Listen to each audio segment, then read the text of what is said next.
Tijuana, Baja California, informando a todo el país sobre el tema de la seguridad pública. Se está trabajando todos los días de manera coordinada para garantizar la paz y la tranquilidad en el país. En esta ocasión nos reunimos,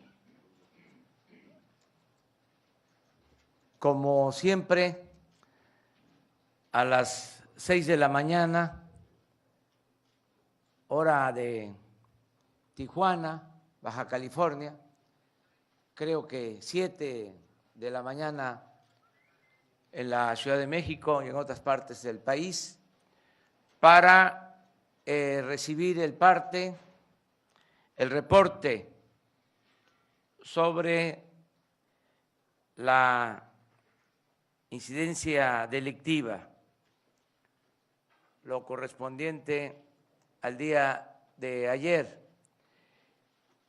Y se decidió estar aquí en Tijuana porque en los últimos tiempos aumentó la inseguridad, sobre todo lo relacionado con homicidios. Se tomó el acuerdo con el gobierno estatal, con el ciudadano gobernador Francisco Vega, de enfrentar esta situación y se echó a andar un operativo especial conjunto de el Ejército, la Marina, la Policía Federal, la Policía Estatal, las policías municipales, para atender la emergencia en Tijuana, y se ha logrado un avance importante, una disminución considerable, sobre todo en lo que tiene que ver con el principal delito, los homicidios. Por eso vamos a informarles el día de hoy. Quiero que el secretario de la Defensa, el general Luis Crescencio Sandoval, les informe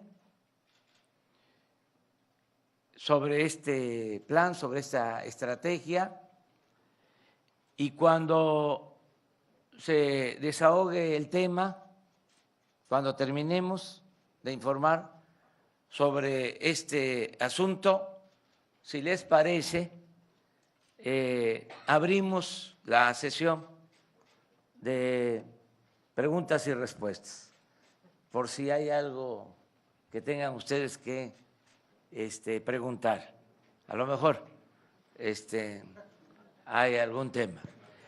Entonces, vamos a darle la palabra al general Luis Crescencio Sandoval. Antes decirles que me acompaña también el secretario de Marina, el almirante José Rafael Ojeda, me acompaña el secretario de Seguridad Pública, Alfonso Durazo, y repito, subrayo, hemos contado con la colaboración del gobernador de Baja California, Francisco Vega de la Madrid.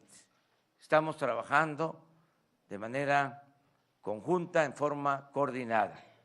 Entonces, le pido al general secretario que nos informe sobre este plan, sobre este operativo que se aplicó en Tijuana, en Baja California.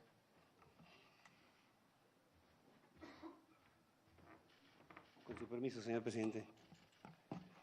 Buenos días a todas y a todos. Bien, por favor, la primera lámina.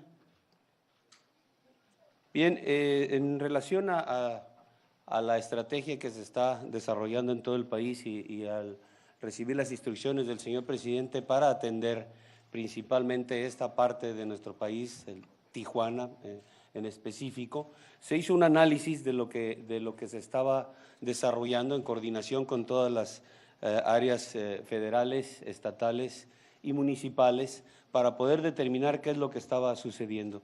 Aquí ustedes ven en la primera lámina la problemática que identificamos. Organizaciones delincuenciales muy activas en el área, un trasiego de enervantes importante, esta es la frontera donde llega mucho de las drogas que se mueven, una gran cantidad de migración, una población flotante importante. Identificamos también una descomposición del tejido social y una demanda permanente de servicios. Esto nos conjugado, la siguiente, por favor, conjugado con lo que dentro de la estrategia nacional se ha establecido, que son 5 regiones aquí en el estado de Baja California. Vimos los efectivos que tenemos tanto Sedena como Semar para aplicar la estrategia, que son una región militar, 2 zonas militares, 2 guarniciones, 2 bases aéreas, 6 unidades operativas por parte de Sedena, por parte de Semar, una región naval con 16 unidades navales y ambos atendiendo las 5 coordinaciones regionales. Si ustedes ven en el recuadro del lado derecho los efectivos que tenemos en cada uno de los municipios. Enfocándonos a la directiva del señor presidente de atender Tijuana, la que sigue, por favor, reforzamos, determinamos que era una parte prioritaria la atención a Tijuana por lo que estaba sucediendo y se determinó incrementar los efectivos para poder atender de manera específica y obtener mayores resultados esta parte de Tijuana. A partir del 4 de febrero se incrementó el efectivo de personal de todas las instancias para esta región prioritaria, estableciendo como estrategia de protección ciudadana la siguiente, por favor. Esta es lo que determinamos o a lo que nos llevó el análisis que realizamos por parte de todas las instancias encargadas de seguridad. La Secretaría de Seguridad y Protección Ciudadana, Sedena, Semar, el Centro Nacional de Inteligencia, autoridades estatales, municipales. Tijuana, dentro de la estrategia, se hizo la división de 11 sectores en los cuales hay algunos que son de mayor prioridad por la delincuencia que está presente o por la incidencia de homicidios dolosos en el área. Dentro de estos sectores se establecieron 21 bases de operaciones mixtas, gracias, 21 bases de operaciones mixtas que están trabajando en estos sectores. Estas bases están conformadas con personal de Sedena, de Semar, Policía Federal, para poder atender a toda el área de la ciudad. Y 6 puestos militares de seguridad donde se hacen revisiones indistintamente a los vehículos que transitan. De tal manera que tenemos aquí los efectivos que están desplegados en el área por parte de Sedena, por parte de Semar, por parte de la Policía Federal, y haciendo un total de 2.231 elementos. Todo este personal atiende esta parte de la ciudad, cubriendo todos los servicios que ya mencioné. Adicionalmente, la Policía Federal está en servicios en los puentes y en otras actividades que coadyuvan a toda la estrategia de protección ciudadana en Tijuana. La que sigue, por favor. ¿Cuáles han sido los resultados a partir del 4 de febrero aquí en Tijuana? Esto que ustedes ven en la pantalla es exclusivamente lo de Tijuana. Los detenidos, las dosis de cristal, marihuana, dosis de marihuana, kilogramos de marihuana, kilogramos de cristal. Estos kilogramos de fentanil es, bueno, ustedes saben que esta es la droga más letal en la actualidad y son una cantidad importante de kilogramos. También cocaína, armas largas, armas cortas, vehículos y personas liberadas. Uno de los aspectos que hemos tenido como resultado de la estrategia es un incremento en el sistema de denuncias, que esto nos ayuda a cumplir a todos los que estamos involucrados en esta actividad con la misión que tenemos. También se ha apoyado la caravana migrante y actividades de programas sociales. También nos dimos a la tarea entre todos a poder determinar cuál era la percepción de la ciudadanía después de este lapso que tenemos de estar operando en Tijuana. Identificamos que había precisamente el incremento de la denuncia ciudadana, una fortaleza en las instituciones de seguridad pública y en las acciones interinstitucionales, una mayor actividad económica, una recuperación del flujo de turistas, una demanda para que las fuerzas de seguridad tengan un mayor contacto con la ciudadanía y presencia en áreas conflictivas, que estas áreas conflictivas van a estar en constante evaluación. Al inicio de la estrategia se determinaron algunas y se están reevaluando, y un incremento en la percepción de seguridad ciudadana. También identificamos que es necesario continuar con este esfuerzo interinstitucional para fortalecer el Estado mexicano, la presencia de aquí del Estado mexicano. La que sigue, por favor. Esta es una gráfica donde muestra aquí en esta región prioritaria de Tijuana en la disminución de homicidios dolosos. Aquí ustedes ven, antes de la estrategia teníamos un promedio de 5.2 homicidios y hubo una reducción del 21%, quedando al 4.0 más o menos de homicidios promedios diarios. Entonces ha habido una reducción importante. Creo que esta es la última gráfica. Finalmente, un agradecimiento y un reconocimiento al gobierno del Estado por el trabajo que se ha realizado de manera conjunta, al presidente municipal también, que dentro de las acciones adicionales ya nos está ya poniendo a disposición algunos terrenos donde serán construidas instalaciones de la Guardia Nacional, y pues a todo el personal de las Fuerzas Armadas, de la Policía Federal, que el trabajo que han desarrollado aquí en Tijuana ha sido importante, ahí lo vemos en los resultados, y bueno, ese trabajo lo desarrollan en beneficio de toda la sociedad de aquí de Tijuana. Muchas gracias.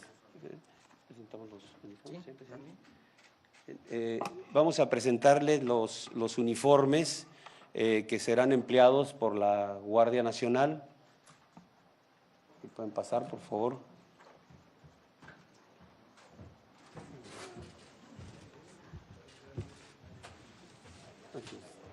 Esos son los uniformes que serán empleados por el personal que integrará la Guardia Nacional. Aquí a mi derecha están los uniformes de campo que será utilizado por el personal precisamente que está desplegado en las coordinaciones regionales que tenemos activadas en la actualidad, con sus logotipos, su brazalete donde estará determinado el nombre de la fuerza, Guardia Nacional. Regrese a su posición. Y del mi lado izquierdo es el uniforme de proximidad, un uniforme que estará empleando el personal de la fuerza para estar precisamente en contacto con la sociedad, para llevando a cabo toda la actividad policial que así lo amerite, ¿no? Quiero mencionar que que este uniforme es totalmente confeccionado en FABE Sedena. No tenemos la necesidad de adquirir ningún tipo de implemento para el uniforme, todo se fabrica en nuestras fábricas de vestuario. Solamente adquirimos la materia prima para producirlos. En el caso de los uniformes de proximidad tendrán adicional una chamarra para poder cubrirse de las inclemencias del tiempo, y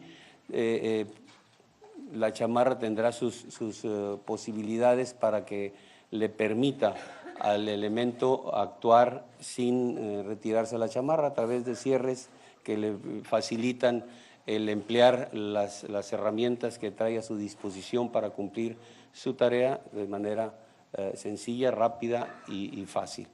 Entonces, estos serían los uniformes. Empezaríamos ya con la autorización del señor presidente a producirlos para tener en aproximadamente mes y medio o ya al personal portando este tipo de uniformes.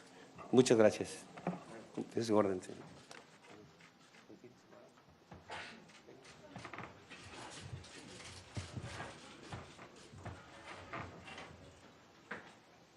Bueno, si les parece, terminamos sobre el tema de seguridad y pasamos a la segunda parte. Entonces, si hay preguntas sobre este tema. Sí, sí.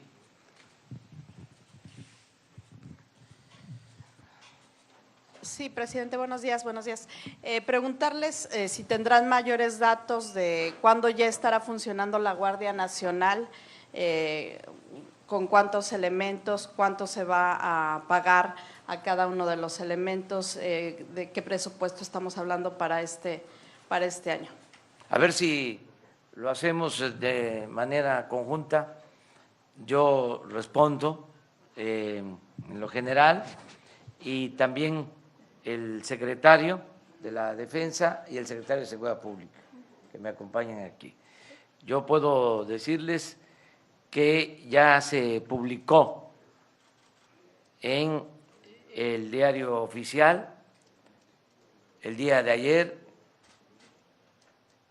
la reforma a la Constitución para la entrada en vigor de la Guardia Nacional, el día de ayer. Vamos a organizarnos de manera que tengamos presencia en todo el territorio nacional.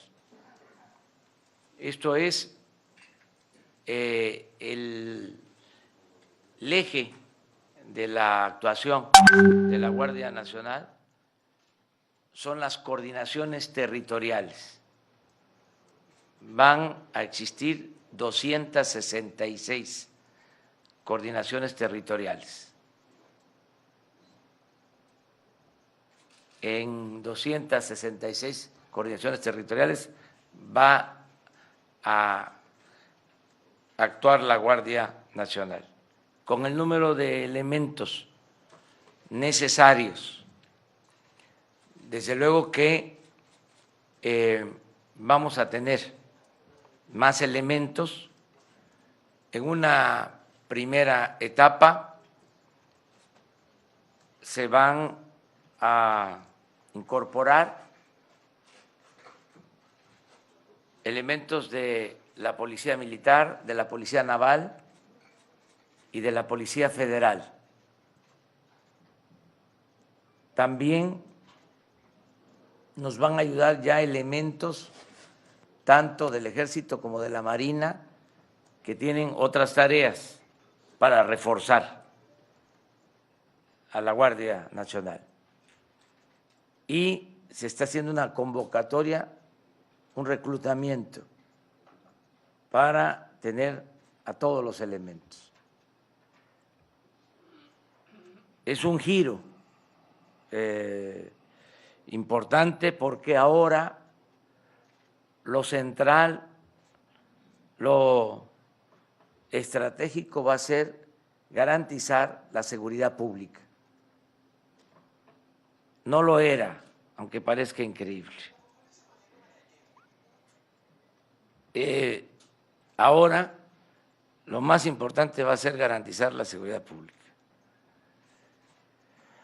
Y estamos contando con el apoyo de las instituciones, de la Secretaría de Marina, de la Secretaría de la Defensa, de la Policía Federal, acerca de las prestaciones laborales de los elementos que van a integrar la Guardia Nacional, les diría que van a tener buenos sueldos y todas las prestaciones que tienen en la actualidad tanto marinos como soldados. En lo general. Pero puede ser que falte información y le pido a Alfonso Durazo y al general Luis Crescencio Sandoval que pasen y que terminen con esto. Yo nada más le preguntaría a usted ¿en cuánto tiempo usted prevé que ya pueda haber resultados, que la ciudadanía sienta un Yo cambio? creo que vamos a tener ya bien consolidadas alrededor de 150 coordinaciones de las 266 a más tardar en 3 meses, porque ya se ha avanzado, pero nos faltan elementos. No está de más recordar de que con el marco legal que prevalecía, el Ejército y la Marina no podían hacer labores de seguridad pública. Entonces, ahora se va a contar con elementos del Ejército, de la Marina, para la seguridad pública. Se tenía nada más a la Policía Federal. Yo les he dicho varias veces, efectivos, 10,000 elementos para todo el país. He venido reiterando que solo el gobierno federal, para cuidar sus instalaciones, contrata servicios de policías privados de alrededor de 50,000 elementos. Y para la seguridad pública, para cuidar a la gente, se tenían 10,000 elementos. ¿Qué fue lo que sucedió? Se usaba al Ejército, se usaba a la Marina para operativos especiales vinculados sobre todo a el combate al narcotráfico, pero no a la seguridad pública. Entonces, lo que a nosotros nos importa, nos interesa, es nuestra obligación, es garantizar que no asesinen a la gente, que no secuestren a nadie, que no haya robo en casas habitación, que no haya robo en la calle, que haya paz, que haya tranquilidad. Eso es lo más importante, la seguridad pública. Entonces, se tenían pocos elementos y se destinaban a seguridad interior y a seguridad nacional. No sé si ustedes saben o han escuchado del Plan Mérida, por ejemplo. Pues tiene que ver con una estrategia enfocada a enfrentar el narcotráfico, pero no había una estrategia para la seguridad pública. Entonces, ese es el cambio y no voy a dejar de aclarar también que el fundamento de nuestra política de seguridad tiene que ver con atender las causas que han originado el incremento de la delincuencia. ¿Y cuáles son esas causas? Pues la falta de crecimiento económico, la falta de empleo, los bajos salarios, la desatención a los jóvenes, la falta de bienestar, la corrupción que ha imperado en el gobierno. Entonces, como todo eso se va a atender, vamos a tener condiciones con esta estrategia de la creación de la Guardia Nacional para garantizar la paz y la tranquilidad en el país. Gracias. Gracias, señor presidente. Bueno, hoy se presentaron los uniformes, pero les comparto a ustedes que estamos avanzando de manera simultánea, en paralelo, en todos aquellos rubros para crear la Guardia Nacional. Es decir, no estamos esperando terminar un proceso, por ejemplo, el legislativo, que es imprescindible. Estamos en paralelo viendo la parte legislativa, la parte presupuestal, que es fundamental, ahorita me detengo un poquito, la parte administrativa, la parte de infraestructura, reclutamiento y, por supuesto, la estrategia para el despliegue operativo. En lo legislativo, ayer se publicó, como informaba el señor presidente, el decreto que crea la Guardia Nacional a partir de las modificaciones constitucionales que ustedes conocen. Faltan todavía un par de iniciativas que estamos ya trabajando. Puedo decirles a ustedes que están sumamente avanzadas y que probablemente las presentaremos la próxima semana. Esta es la ley reglamentaria de los artículos constitucionales que dieron origen a la Guardia Nacional. La ley de la Guardia Nacional la estaremos presentando seguramente la próxima semana, en general pudiera decir en unos días más, pero también la ley sobre el uso de la fuerza y la ley sobre el registro nacional de detenidos. Ese es en el aspecto legislativo. En el aspecto presupuestal, recuerden ustedes que la Guardia Nacional se crea con elementos provenientes de Policía Federal, Defensa y Marina, y ellos vienen acompañados de su respaldo presupuestal, de todo aquello que requieren en sus respectivas áreas para operar.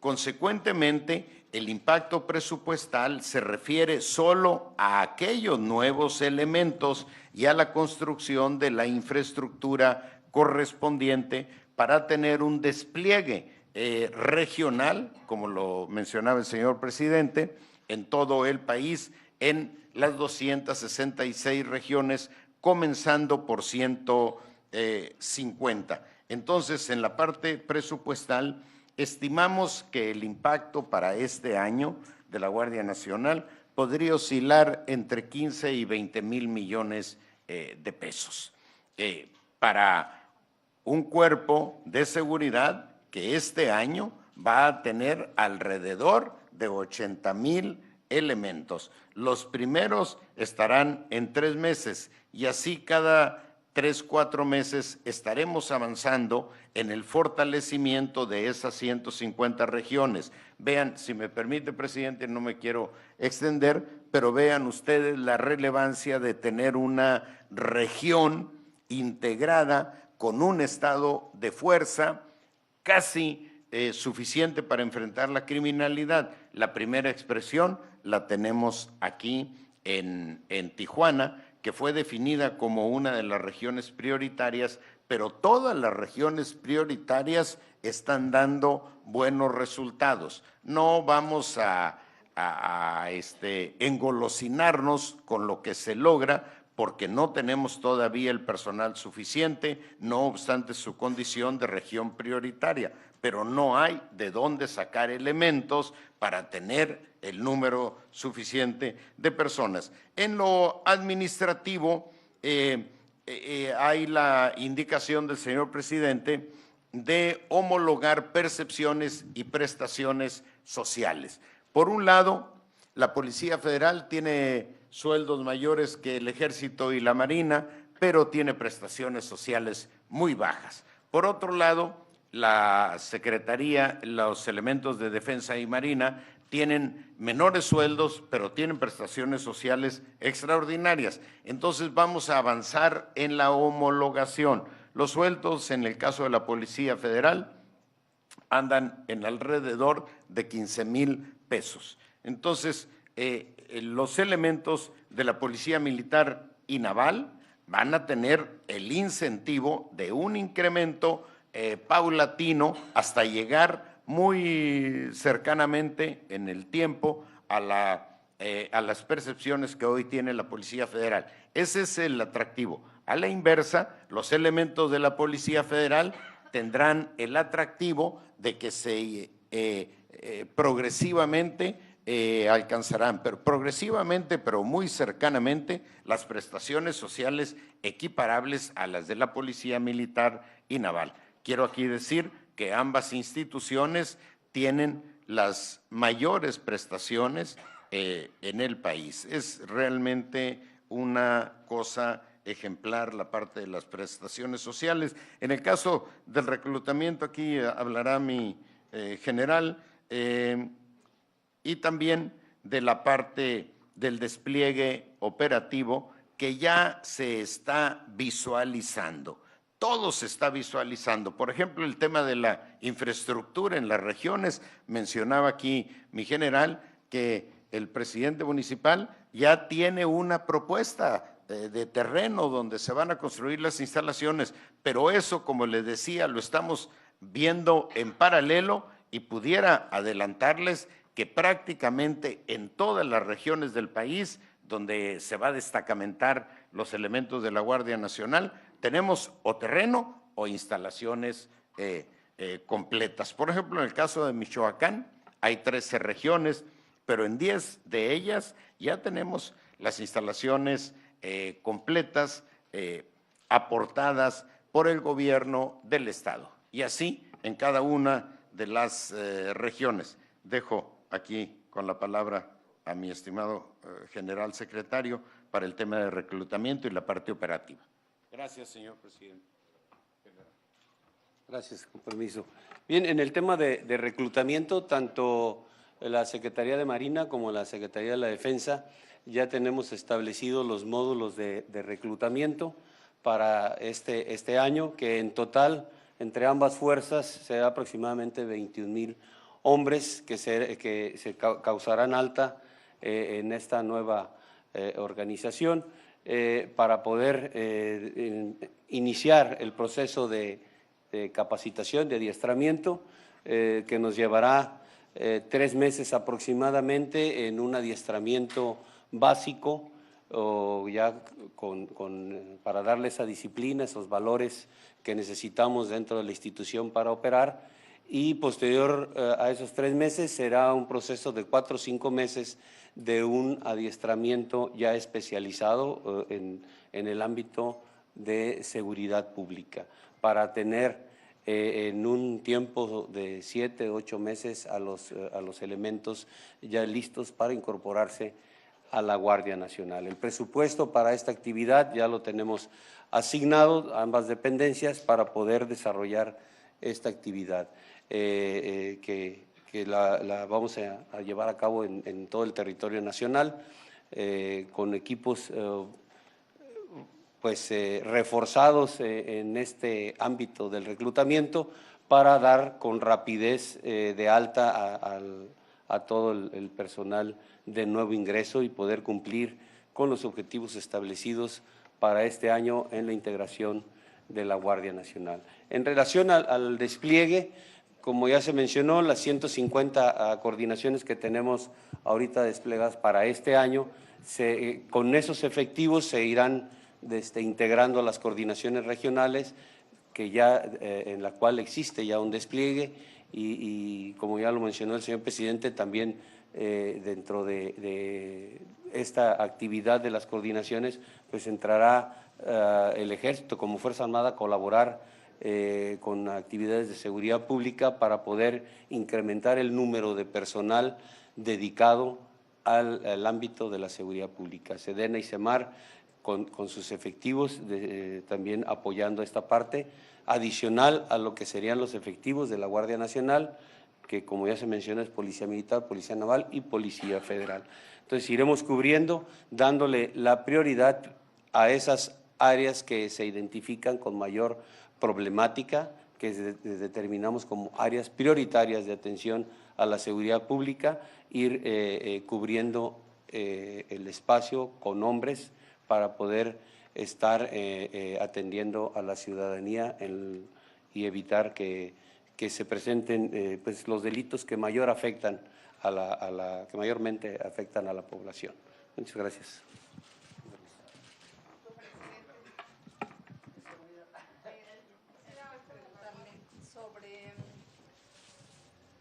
Y aprovechando que están aquí los secretarios de Seguridad y de la Defensa también, en el ámbito de las armas, del tipo de armamento que estarían considerando necesario que contara la Guardia Nacional, dado que esto es algo de lo que se va a establecer en estas normas que están, entiendo, por presentarse, me gustaría que el secretario de Seguridad y de la Defensa nos pudieran especificar, porque se enfrentan, aunque no sea su prioridad, digamos, el asunto del crimen organizado, pero tendrán que enfrentarlo.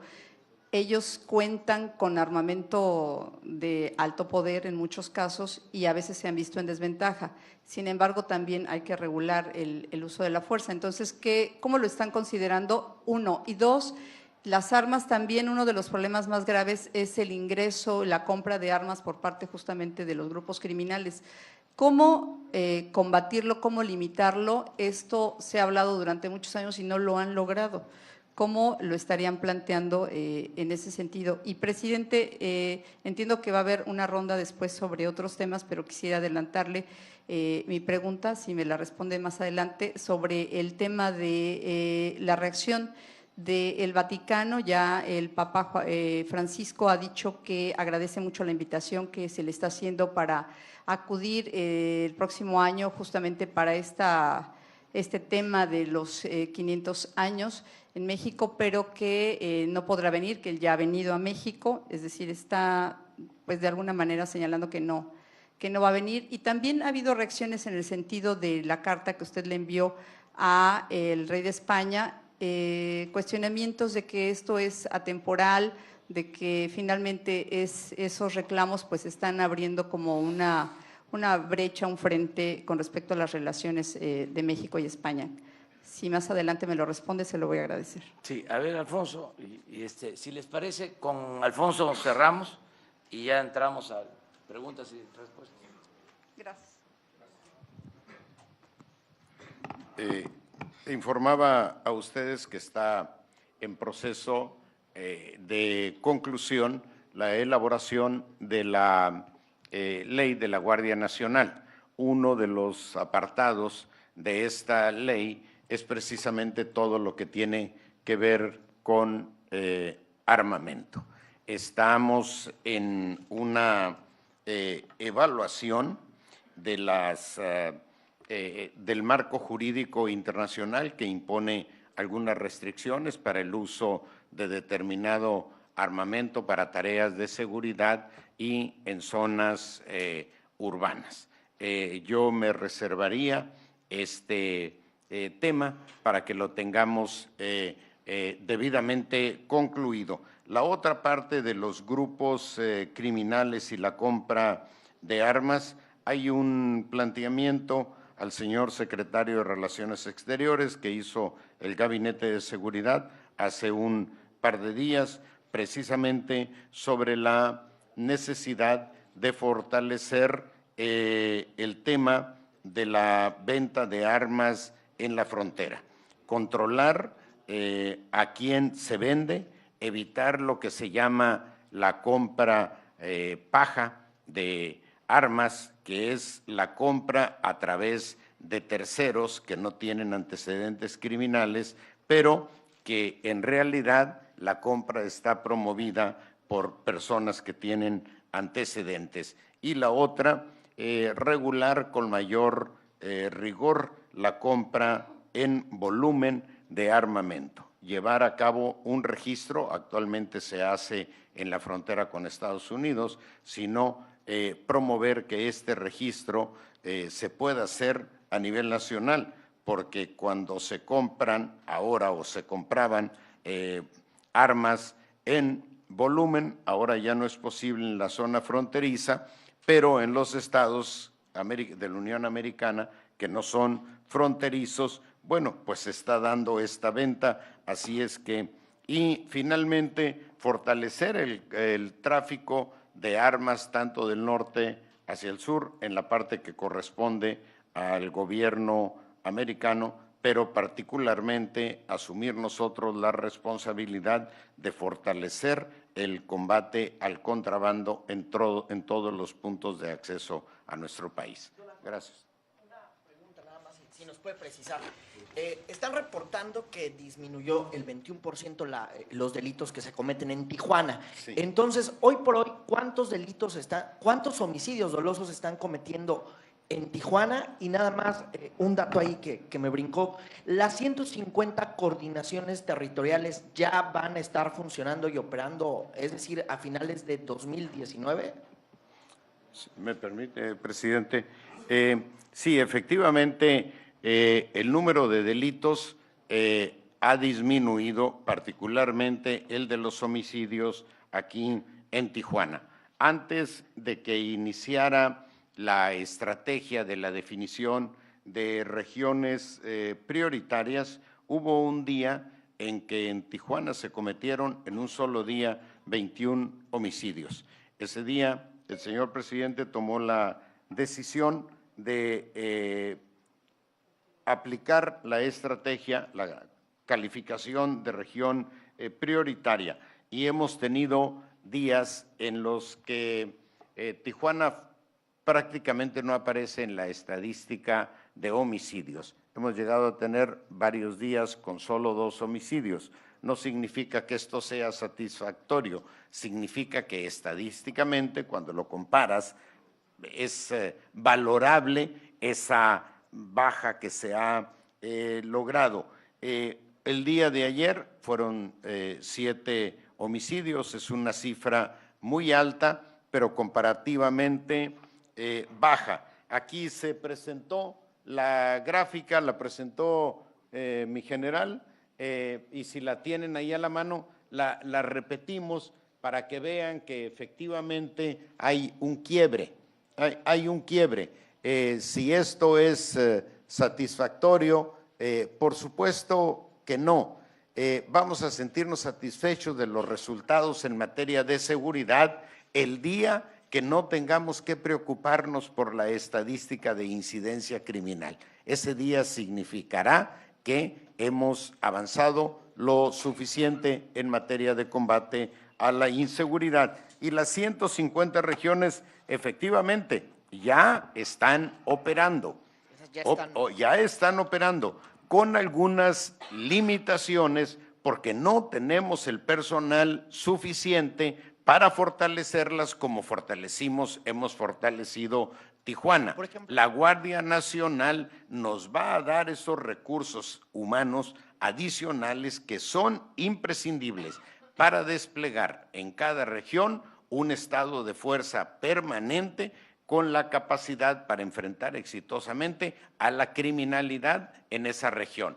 ¿Qué pasa ahora? Llevamos a una región prioritaria, perdón por la extensión, presidente, llegamos a una región prioritaria, fortalecemos la capacidad del estado de fuerza y viene un desplazamiento de los criminales hacia la zona periférica.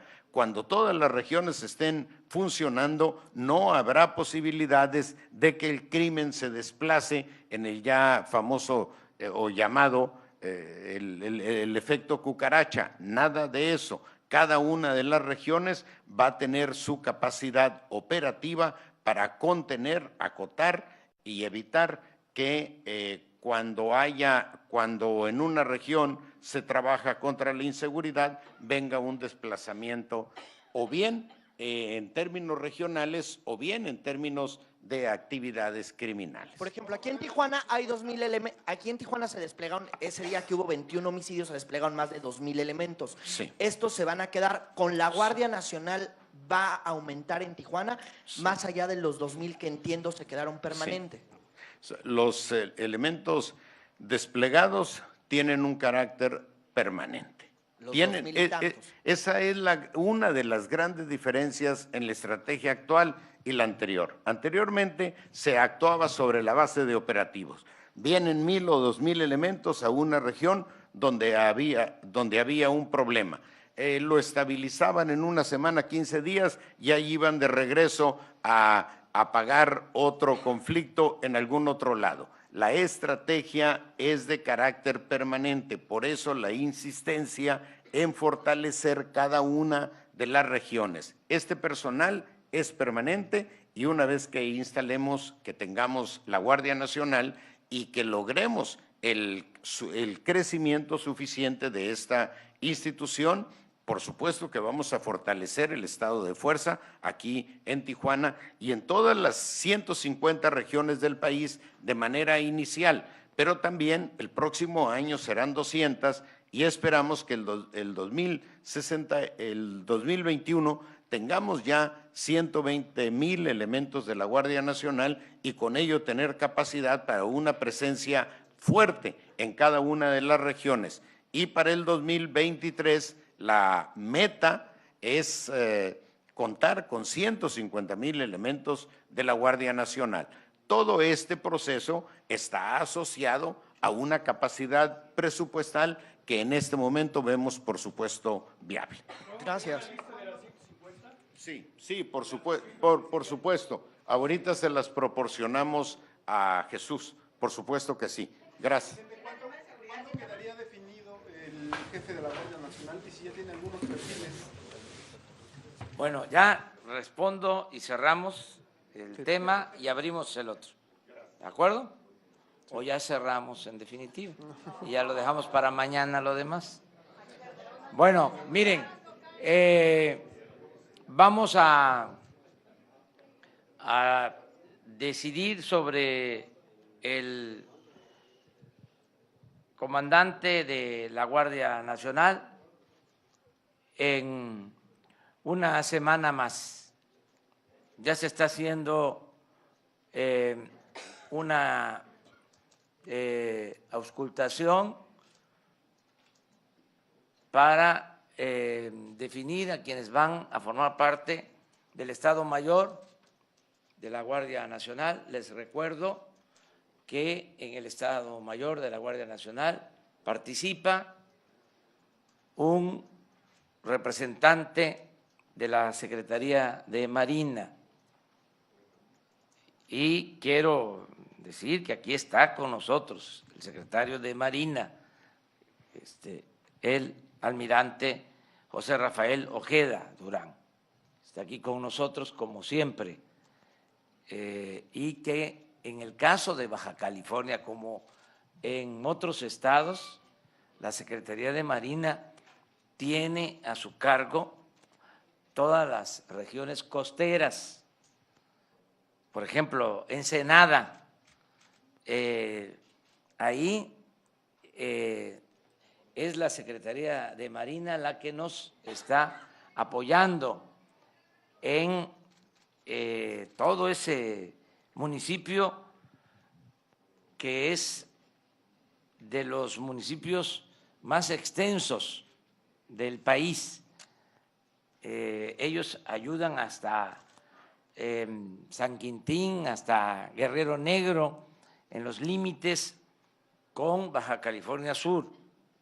Entonces, va a haber un representante de la Secretaría de Marina en el Estado Mayor de la Guardia Nacional, un representante de la Secretaría de la Defensa y un representante de la Secretaría de Seguridad Pública, en particular de la Policía Federal, como Estado Mayor, y un comandante jefe de la Guardia Nacional. Ya estamos por definir quién va a hacerse cargo de este mando. Lo vamos a tener resuelto, repito, en una semana, en 10 días, cuando mucho. Se les va a presentar a ustedes, a los 4 elementos en una reunión, en un diálogo circular como este, se va a presentar. El perfil pues tiene que ser una gente íntegra, con experiencia, que tenga una trayectoria limpia, de inobjetable honestidad. Eso es básicamente. Puede ser un militar en activo, no se descarta. Muy bien, entonces cerramos lo de seguridad, vamos a lo general. Miren, contestando la pregunta de Carmen, se generó polémica porque dimos a conocer que envié 2 cartas, una al rey de España, otra al Papa Francisco, para invitarlos en forma respetuosa a que la corona española y la Iglesia Católica reconocieran de abusos que se cometieron durante la conquista,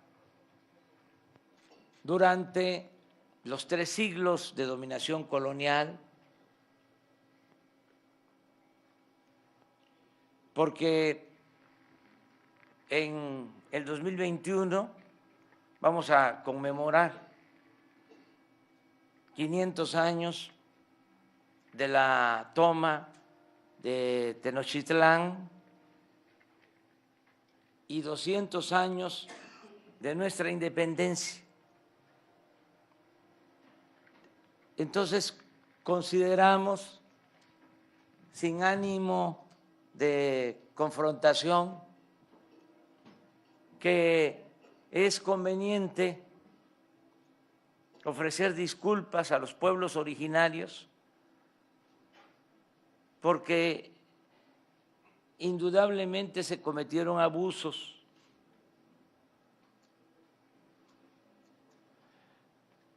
Pedir perdón por actos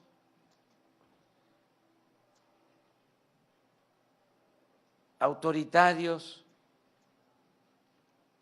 que se llevaron a cabo y que son conocidos de dominio público, que nosotros también hagamos lo propio, en mi caso como representante del Estado mexicano, pedir perdón por el exterminio del pueblo yaqui, porque fue criminal, fue horroroso las deportaciones de los yaquis al sureste del país, el trato que se les dio, la represión a mayos, la represión a los mayas y también la persecución, el asesinato a los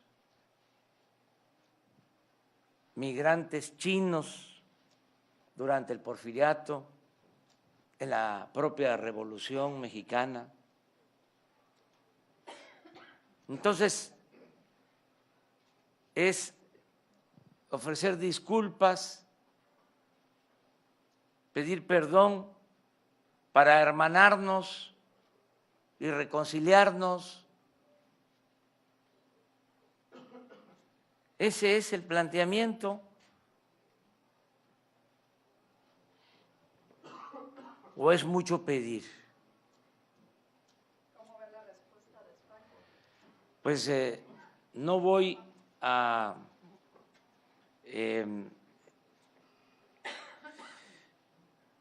polemizar sobre este tema.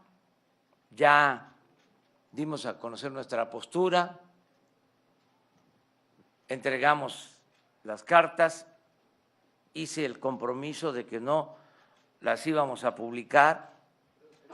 Desde antier se aseguró sin pruebas de que se habían publicado, cosa que no hicimos. Ya aclaramos esta situación. Ayer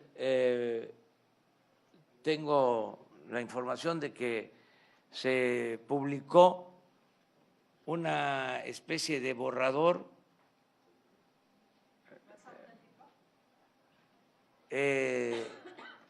mutilado,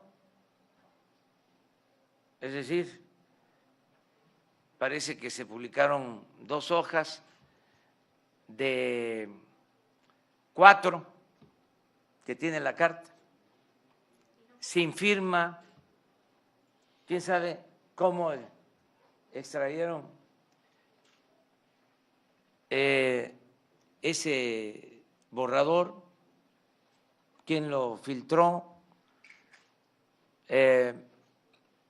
No culpo pues a nadie, así son estas cosas, pero nosotros no vamos a dar a conocer por lo pronto el contenido de las cartas por respeto a los destinatarios, porque hablamos ya sobre esto. Vamos a esperar un tiempo que se serenen los ánimos.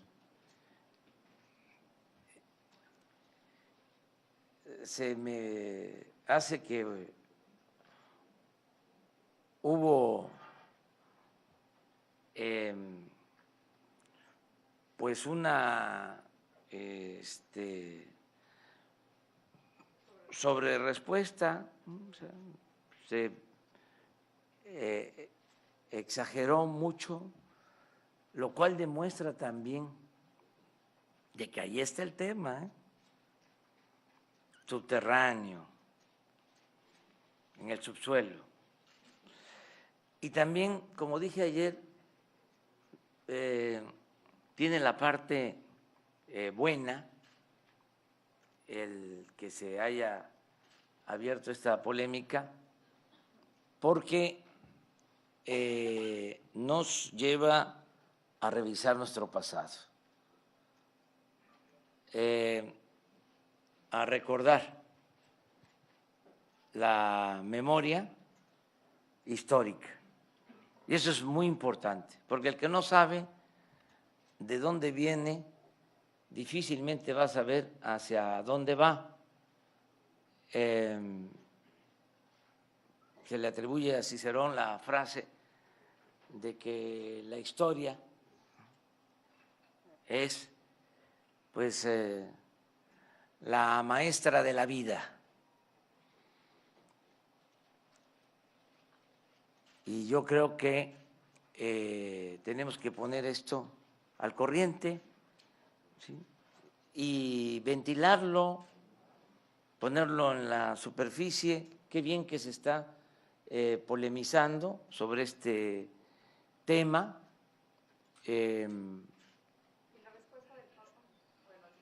Pues la respuesta del Vaticano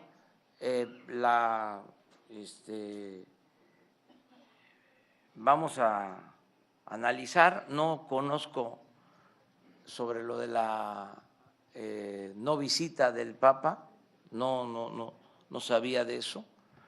Él siempre va a ser bienvenido a México. Ya él pidió perdón en Bolivia. Lo que le estamos solicitando es lo mismo.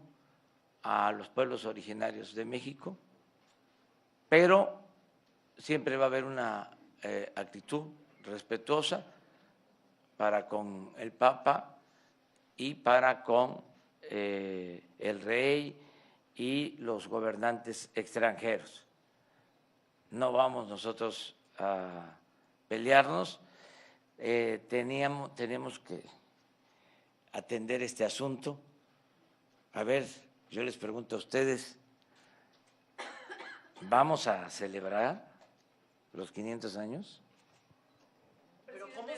O sea, se celebra una conquista, se celebra una intervención. ¿Por qué no se hace una relatoría de hechos? Repito, se ofrece disculpas a los pueblos originarios, no estamos pidiendo una indemnización, que nos devuelvan, ¿no?, recursos que se transfirieron, se trasladaron a Europa. No estamos pidiendo eso, es nada más aclarar lo que sucedió. Pues miren, Cortés, ¿sí?, ordenó el asesinato de Cuauhtémoc, allá en el municipio de Tenosique, en el estado de Tabasco, 1525.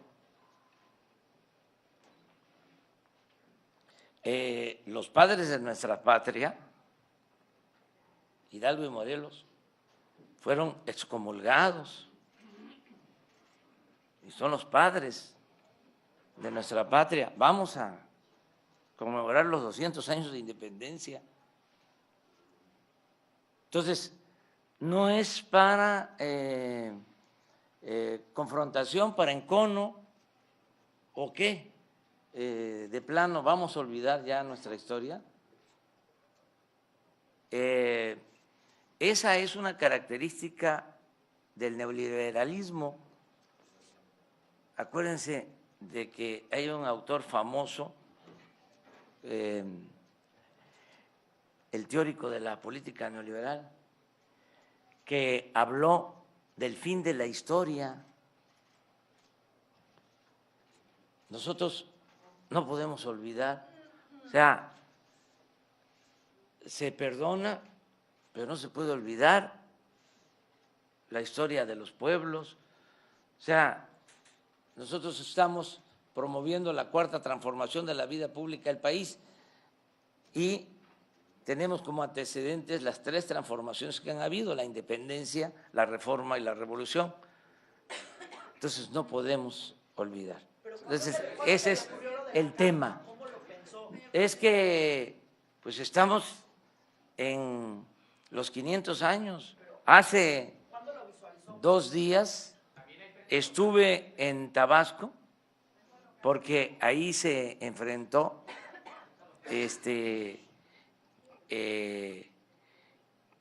pues el ejército de Cortés con los representantes de los pueblos originarios, los mayas chontales. Ahí se da el hecho de la entrega de la Malinche y toda la historia de conquista. Son 500 años para nosotros, 1519 es el inicio, 1521 es la toma de Tenochtitlán, pero muchas batallas,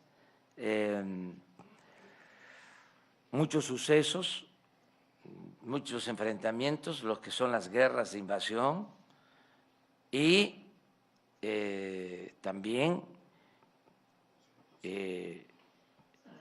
3 siglos de dominación colonial. Si nos atenemos a los últimos tiempos, duró más la colonia, 300 años, que los 200 años que llevamos como república independiente. Entonces, ¿cómo olvidar eso? Entonces, no vamos nosotros a confrontarnos con nadie, pero no padecemos amnesia. Telemundo reveló un documento del gobierno de Estados ¿Quién? Unidos. Telemundo reveló un documento del gobierno de los Estados Unidos con rostros y nombres de personas de varios países, entre ellos mexicanos. Estas personas fueron interrogadas por el gobierno de Estados Unidos y México. Primero, saber si usted conoce del tema y segundo, saber hasta qué punto llega la colaboración del gobierno de México y Estados Unidos para investigar y en este caso pues espiar a abogados, activistas y periodistas que estuvieron cerca de la caravana migrante. Nosotros no hacemos eso. Nosotros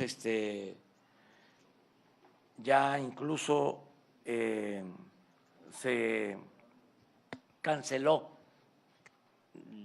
el CISEN, no existe ya el espionaje, la persecución a ciudadanos. Hay un grupo de inteligencia para atender problemas de inseguridad y de violencia, pero ya no existe el espionaje político que había y que padecimos todos. Eso ya no existe. Pero no lo hizo México. Sobre las caravanas migrantes, presidente, una pregunta. ¿Qué tal? Perdón. José Ibarra, de Grupo Gili, Frontera, La Crónica y El Imparcial. A propósito del tema migratorio, hay un sector todavía amplio en Baja California que está en desacuerdo con la llegada de caravanas y los acuerdos, si nos pudiera también explicar cuáles son exactamente con países en el sur y con Estados Unidos específicamente, porque los que están llevando el proceso de asilo en la Unión Americana ahora están siendo regresados a nuestro país. Entonces, ¿qué opinión hay sobre eso? Y un segundo tema, el de la gasolina, ya está más cara que en enero. ¿Qué estrategia se piensa realizar? Sobre todo también está más cara que en San Diego, aquí en Tijuana. Son 2 temas, migración y gasolina. Sí, en el caso de migración estamos trabajando en colaboración con el gobierno de Estados Unidos para atender las causas del fenómeno migratorio. Sentimos que no se resuelve nada con el uso de la fuerza, con medidas coercitivas, que lo mejor es promover el desarrollo en Centroamérica, en México, que la gente tenga trabajo y no se vea obligada a emigrar. Y eso es lo que estamos haciendo. Estamos buscando que se firme un acuerdo de colaboración económica para que haya inversiones de Estados Unidos en México, sobre todo en Centroamérica y en el sureste de nuestro país. Eso es lo que se está haciendo, cuidando que sea una migración ordenada, que se cumpla con las leyes migratorias y al mismo tiempo que se protejan los derechos humanos, porque se tiene el derecho a vivir libre de miseria.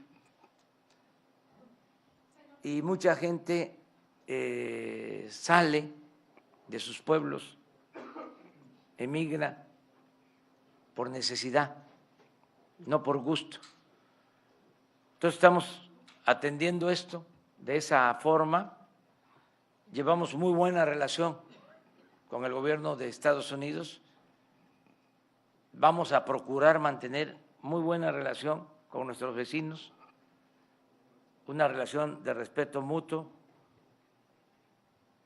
No nos vamos a confrontar con el gobierno de Estados Unidos acerca de la gasolina aquí en toda la frontera, aunque no les gusta a los conservadores, porque ellos no lo hicieron. Se está aplicando un programa especial.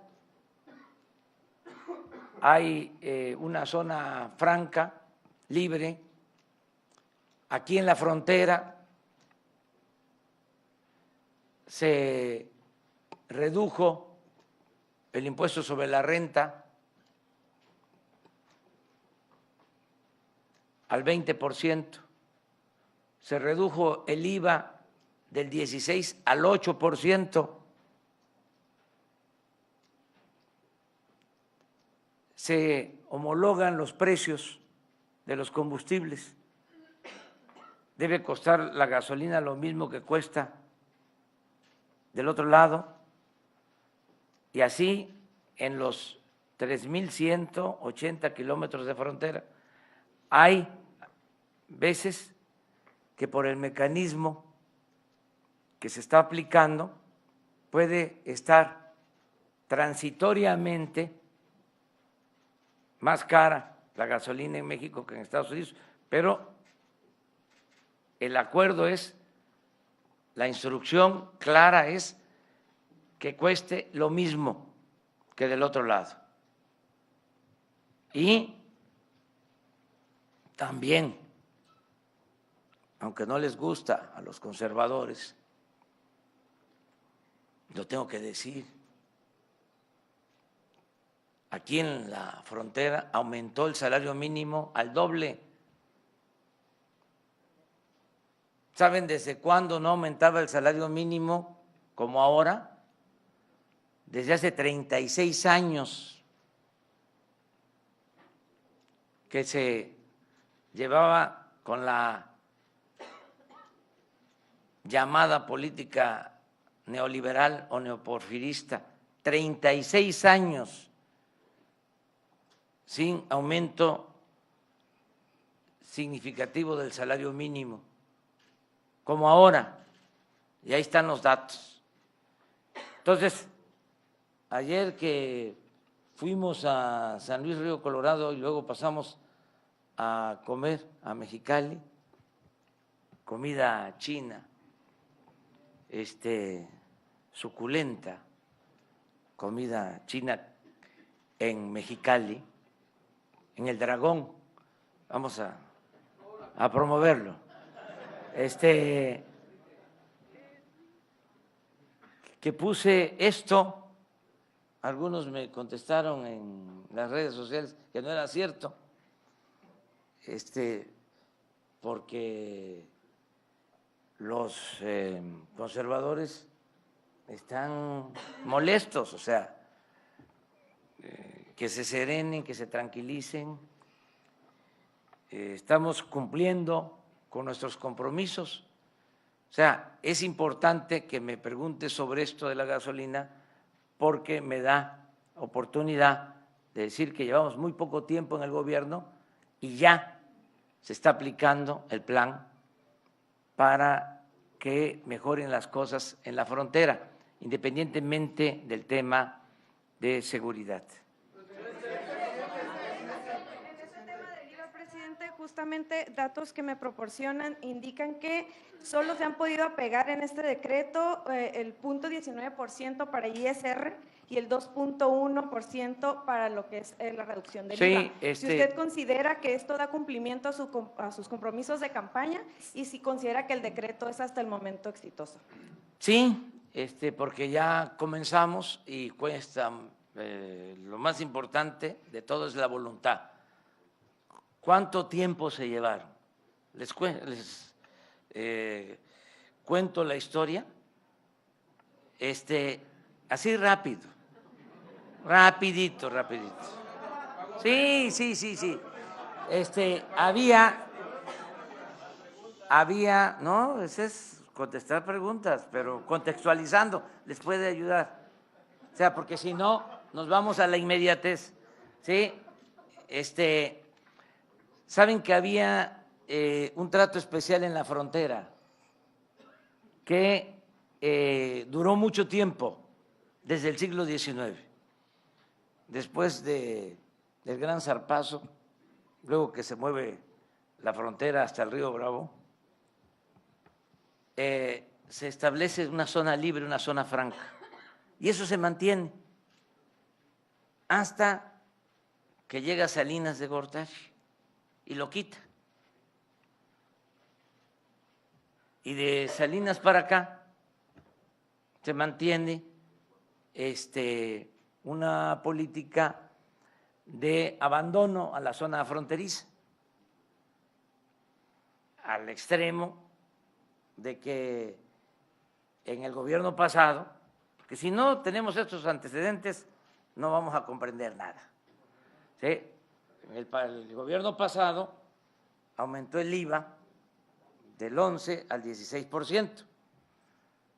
Entonces, nosotros hicimos el compromiso que estamos cumpliendo de bajar el IVA del 16 al 8, y esto no les gusta a los conservadores. Dicen, sí, pero todavía son muy poquitos los que reciben este estímulo. Pues está comenzando, pero somos gentes de palabra y los compromisos se cumplen. Puede ser que pase tiempo, porque es un mecanismo nuevo, y va a ayudar al 100% a toda la población, pero ya es legal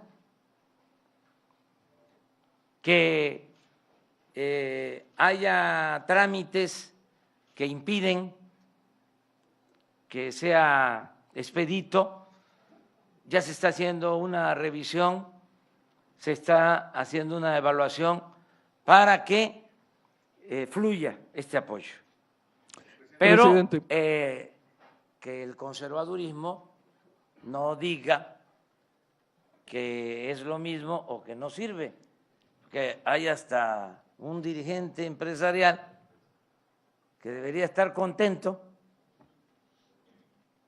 en contra de esta medida que beneficia a empresarios, que beneficia a comerciantes, que beneficia a inversionistas y sobre todo que beneficia a consumidores. Pero como este señor,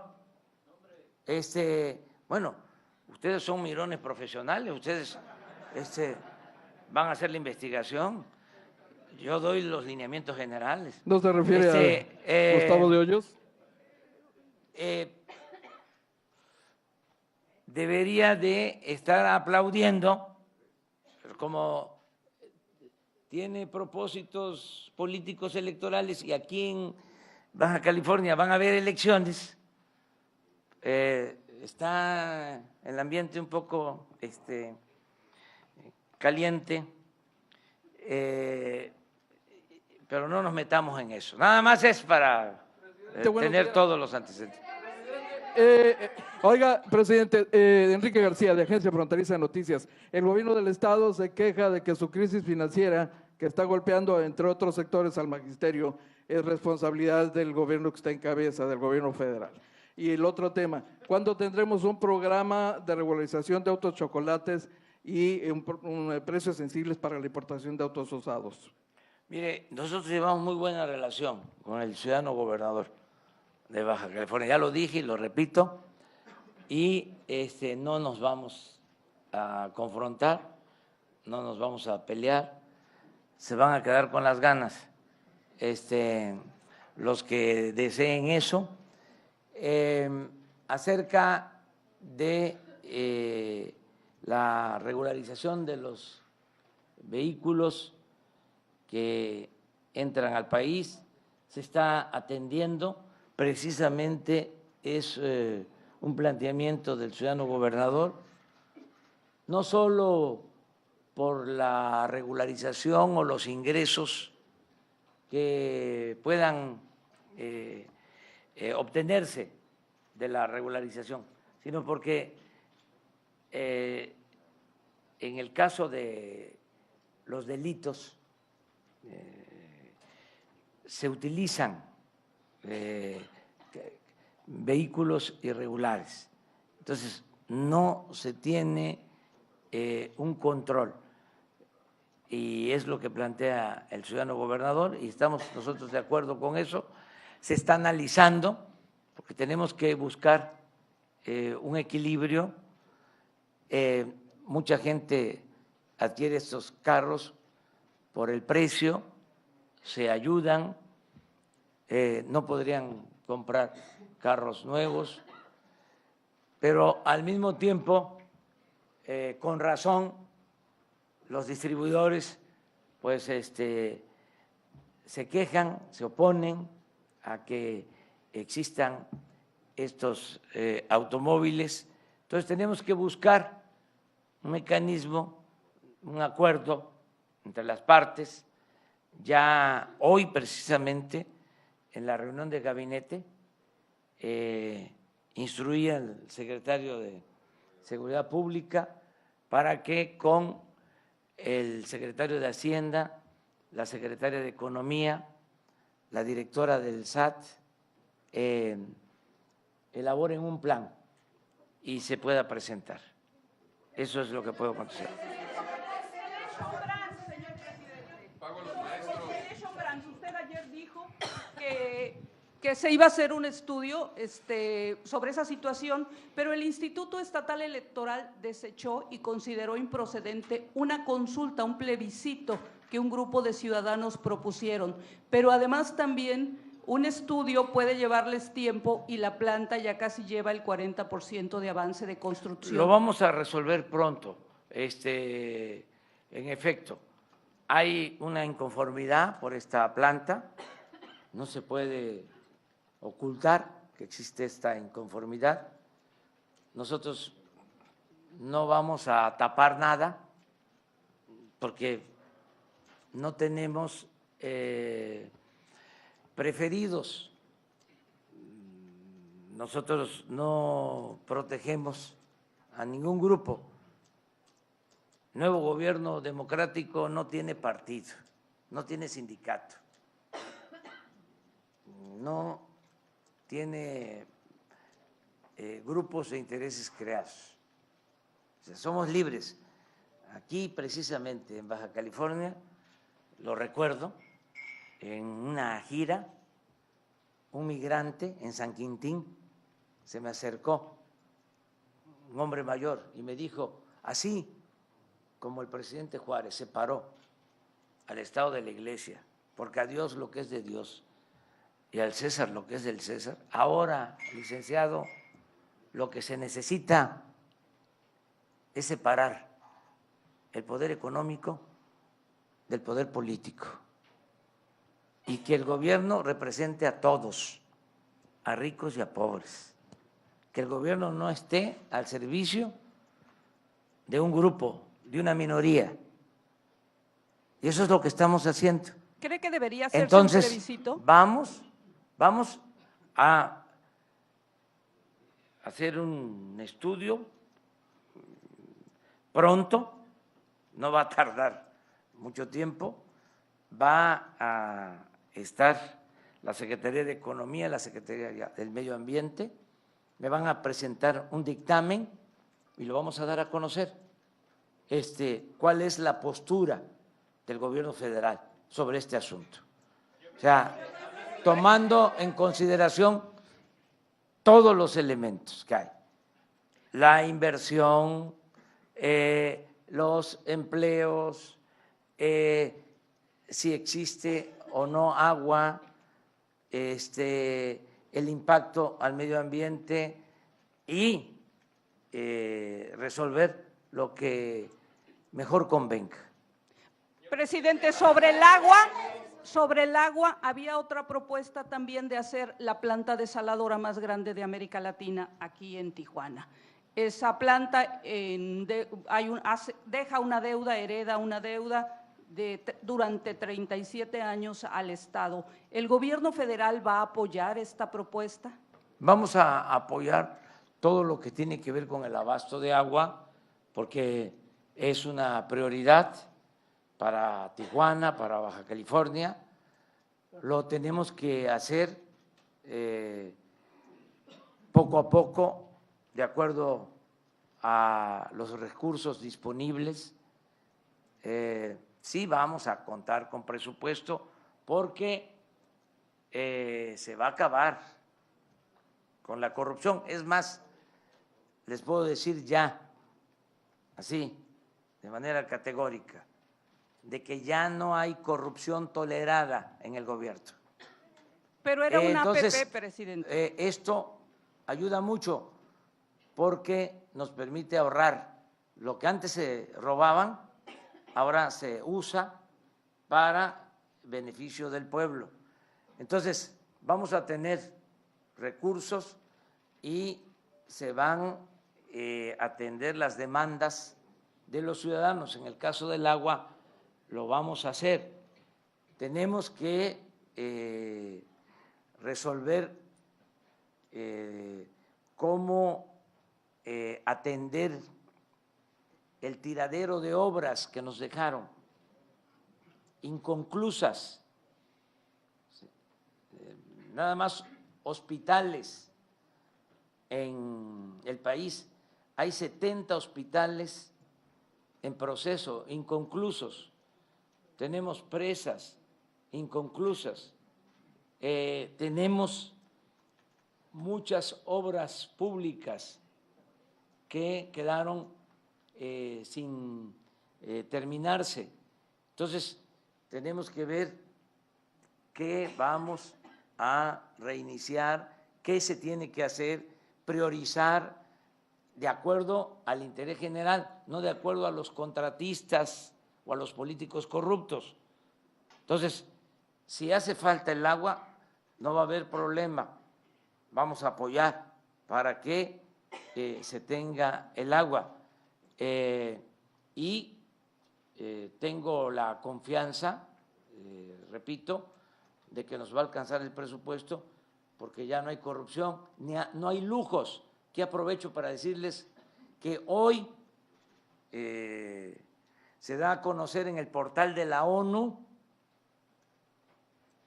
hoy se da a conocer en el portal de la ONU el aviso de la venta del avión presidencial.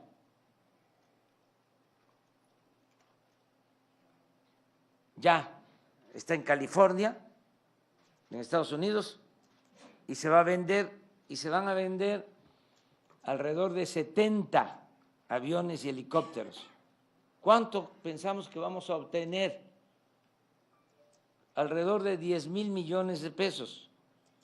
Entonces, si no hay corrupción y no hay lujos en el gobierno, nos va a alcanzar el presupuesto para atender las demandas de la gente. 2 más. Presidente. 2 más. Aunque me hagan un motín emocional. 2 más. A ver,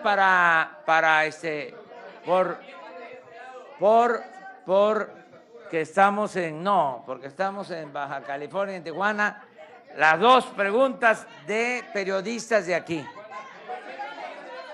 A ver, vamos contigo. Gracias, señor presidente. Bueno, pues usted habló ahorita de que estamos en tiempos electorales y precisamente en ese sentido, pues estamos viendo que se está, pues ahora sí que violentando el artículo 32 de la Constitución, en donde se dice que no se puede gobernar en un estado territorio mexicano si precisamente es una persona extranjera. Y en ese sentido yo le quiero hacer entrega a usted de unos documentos de un personaje que político, en donde se está postulando para gobernador, es Jaime Bonilla Valdés, que pues desafortunadamente, pues él es republicano, ha trabajado en el extranjero, en el gobierno extranjero, ha apoyado a Donald Trump y también sabemos y tenemos conocimiento que pues que ha apoyado también a los proyectos del muro fronterizo. Entonces eso sí nos alarma a todos nosotros que somos de Tijuana, que somos del estado, en que pues en ese sentido pues que se ponga en manos, pues no sé, que se pudiese hacer. Ahí está todo documentado. Sí, pero no me voy a meter en eso, o sea, aquí sí. O sea, qué bueno porque ya nos ahorramos un tiempecito. A ver, la siguiente, falta una. Precisamente no nos quedó claro. porque el gobierno del estado dice que le debe la federación desde el año pasado más de 4.217 millones de pesos y que están esperando que de alguna forma se los restribuya otra vez o se los devuelva esta administración y más como recursos extraordinarios que no estaban definidos. ¿Qué posibilidades reales hay de que estos recursos pues de alguna forma se los pueda restituir su gobierno a la bolsa? Y perdón, me apena, pero tenemos aquí una petición sobre todo porque tenemos un movimiento de Yo sí soy periodista, sobre el mecanismo de protección a periodistas. Aquí en Baja California hemos sido testigos de cómo se protegieron voceros de narcos con este mecanismo, que después amenazaron a periodistas que tuvimos que ser protegidos por el mismo mecanismo de los que ya estaban protegidos. Así de loco, aunque se escuche, así sucedieron las cosas el año pasado, señor. Entonces, nada más, para no entretenerlo mucho, me permite entregarle el documento y si nos aclara este asunto. Sí, mire, según mi información, estamos nosotros al corriente, pero si existiese alguna deuda con el gobierno de Baja California, desde luego que no solo se reconoce o se reconocería, sino se entregarían los recursos. Es cosa de verlo, en la Secretaría de Hacienda, o sea, y no meternos aquí a esa discusión. Hay un mecanismo para eso. Los gobiernos estatales, en este caso el gobernador de Baja California, tiene toda nuestra confianza. Él puede pedir una aclaración a Hacienda, se le debe de atender. Nosotros tenemos que ser respetuosos de los gobiernos estatales, de la soberanía, de la autoridad, de los gobernadores, de los presidentes municipales. Así lo vamos a hacer. Parte de la transformación es que ya no es como antes, de que el poder de los poderes era el ejecutivo, el presidente. No es así. Esto ya cambió, ya hay un verdadero Estado de Derecho. Antes había un Estado de chueco.